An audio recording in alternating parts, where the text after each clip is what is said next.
How to set side button to double press to open camera in record video mode on Samsung Galaxy S26 Ultra. So let's start the video. First of all, go to app library. Now here, so click on settings app.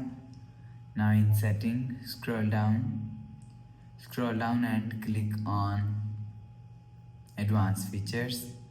So after click on advanced features, so click on side button. So after click on side button, click on double press. So you will see select camera and click on this settings icon.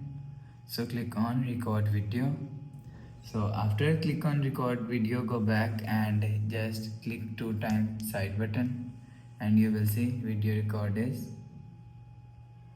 So after the process, go back to home screen, refresh phone. So that's how you can set side button to double press to open camera in record video mode on Samsung Galaxy S26 Ultra. So if you like the video, please subscribe. Thanks for watching.